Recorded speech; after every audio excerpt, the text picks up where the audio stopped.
हाय दोस्तों, आज मैं आपको क्लास 9 की 1.1 प्रश्नावली समझाऊंगी। पहला क्वेश्चन है, क्या शून्य एक परिमेय संख्या है? क्या इसे आप p बटा q के रूप में लिख सकते हैं, जहां p और q एक पूर्णांक है और q बराबर 0 नहीं है। ठीक है, पहले हम देख लेते हैं परिमेय संख्या किसे कहते हैं। हमने पहले लिखा था ना परिमेय संख्या, जिसे हम p बटा q के रूप में लिख सकते हैं। p बटा q यानी कि यहाँ पे भी कोई संख्या होगी और यहाँ पे भी कोई संख्या होगी, कुछ भी यानी कि बट्टा में जो संख्या होती है रूप में लिख सकते हैं। और q बराबर 0 नहीं होना चाहिए, यहाँ पे q नीचे, इसका मतलब नीचे वाली संख्या 0 नहीं होनी चाहिए, समझे। यहाँ पे कह रहा है कि शून्य एक परिमेय संख्या है क्या, माना ये है शून्य। ठीक है, अब शून्य के नीचे हम एक भी लगा सकते हैं ना, एक लगाने से कोई फर्क तो नहीं पड़ेगा ना।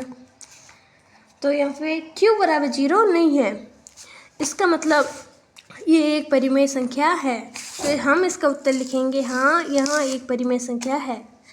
ठीक है, क्योंकि हम फिर कार्य में लिख देना, क्योंकि हम शून्य को 0/1, 0/2, 0/3 आदि लिख सकते हैं। ठीक है, फिर हमारा अगला क्वेश्चन है, 3 और 4 के बीच में 6 परिमेय संख्याएं ज्ञात कीजिए।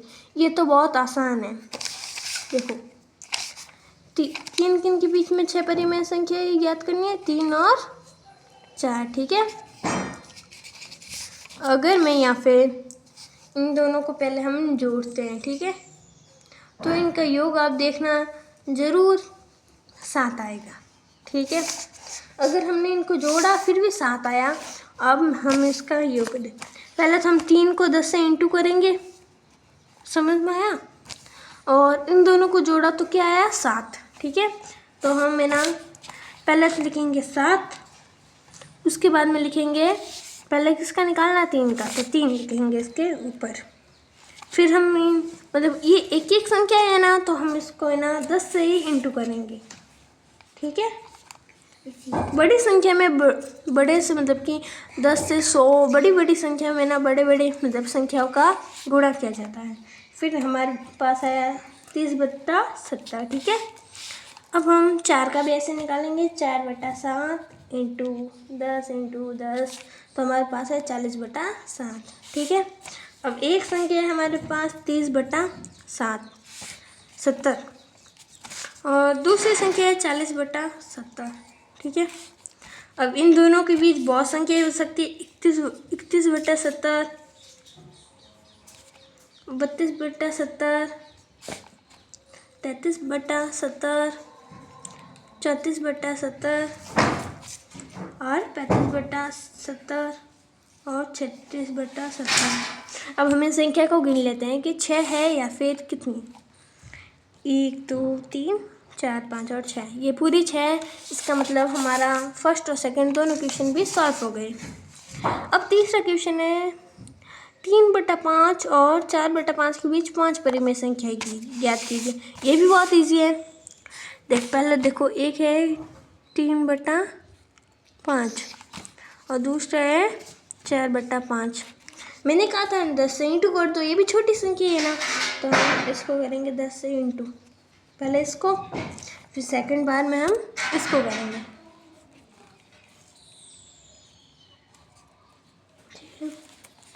पहले का तो आ गया 30/50, सेकंड का आ गया 40/50।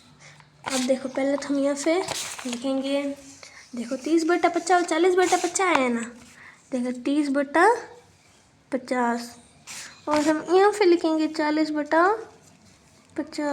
ठीक है, अब इन दोनों के बीच संख्या मैं लिखती हूँ, 31/50 हो सकती है, 32/50 हो सकती है, 33/50, 34/50 और लास्ट संख्या है 35/50। ये भी इजी लगा ना। ठीक है, इसकी बहुत सी ट्रिक होती है, इसलिए संख्या अलग अलग भी आ सकती है, लेकिन मैंने ये मतलब कि सरल वाली ट्रिक से किया है ताकि आपको भी आसानी से पता चले, इसलिए ये वाली ट्रिक लगाई मैंने। ठीक है, फिर है नीचे दिए गए कथन सत्य या असत्य कारण के साथ उत्तर दीजिए। ठीक है, मतलब कि इसमें बता रखा है कि नीचे जो कथन दिए है वो सत्य या फिर नहीं, और हमें इसका कारण भी साथ साथ बताना होगा। ठीक है, इसलिए ये भी इजी है। ठीक है, पहला है प्रत्येक प्राकृत संख्या एक पूर्ण संख्या होती है। क्योंकि बताऊँ, अब देखो आपको पता होगा कि प्राकृत संख्या किसे कहते हैं। ठीक है, प्राकृत संख्याएं वह संख्याएं है, प्राकृत संख्याएं को मैं शॉर्ट में लिख दे रहा हूँ। प्राकृत संख्याएं वह संख्याएं है जिसको 1 से अनंत तक लिख सकते हैं। ठीक है, वो होती है प्राकृत संख्याएं। फिर एक पूर्ण संख्या है, पूर्ण संख्या उसे कहते हैं जिसको हम 0 से स्टार्ट करते हैं। ठीक है, और अनंत तक चलती है। ठीक है, अगर आपको पूर्ण संख्या और प्राकृत संख्या याद ना रहे ना, तो पूर्ण का ये हणा है ना, इसको देखिए याद रख लेना, क्यों ये हणा है ना तो वो 0। ठीक है, इसलिए अब देखो प्रत्येक प्राकृत संख्या एक पूर्ण संख्या होती है। देखो प्रत्येक ये है प्राकृत संख्या, ये पूर्ण, प्रत्येक प्राकृत संख्या पूर्ण होती है क्या। अब देखो प्रत्येक प्राकृत संख्या मतलब 1 है तो इसमें भी 1, इसमें 2 है तो इसमें भी 2 है, तो सेम है ना, बस 0 को निकाल दो बाकी पूरा सेम है। इसलिए हम इस कथन को कहेंगे कि हाँ यहाँ सत्य है कि प्राकृत संख्या एक पूर्ण संख्या है। ठीक है, फिर अगला है प्रत्येक पूर्णांक एक पूर्ण संख्या होती है। ठीक है, पूर्णांक तो हम उसे कहेंगे, देख लेना ध्यान से। ठीक है, पूर्ण संख्या तो हम उसे कहते हैं कि मानो जैसे कि पूर्ण संख्या ये, फिर देखो या फिर चारों संख्या लिखी हुई है। पूर्णांक संख्या ये जिसको हम प्लस और माइनस दोनों में लिख सकते हैं और उसमें शून्य भी शामिल हो। ठीक है, वो है पूर्णांक संख्या। फिर सेकंड है यहाँ पे पूर्ण संख्या, पूर्ण होती है 0 से स्टार्ट। समझ में आ रहा है ना। तो अब देखो प्रत्येक पूर्णांक संख्या एक पूर्ण संख्या होती है कि प्रत्येक पूर्णांक, कोई भी पूर्णांक ले लो वो पूर्ण संख्या हो सकती है कि हम देखते हैं। एक को लिया तो 1 तो यहाँ पे है, लेकिन अगर हमने -1 को लिया तो वो यहाँ पे नहीं है। इसका मतलब हमारे यह कथन सत्य नहीं है, क्योंकि आप इस उत्तर में लिखोगे कि यह कथन सत्य नहीं है क्योंकि हम -1 को लेते हैं तो फिर पूर्ण संख्या में -1 नहीं है। ठीक है, फिर अगला क्वेश्चन आ गया, प्रत्येक परिमेय संख्या एक पूर्ण संख्या होती है। ठीक है, हम देखते हैं। देखो प्रत्येक ये परिमेय संख्या है, ठीक है ना, इसका फिर ये पूर्ण संख्या हो सकती है क्या, हम देखते हैं।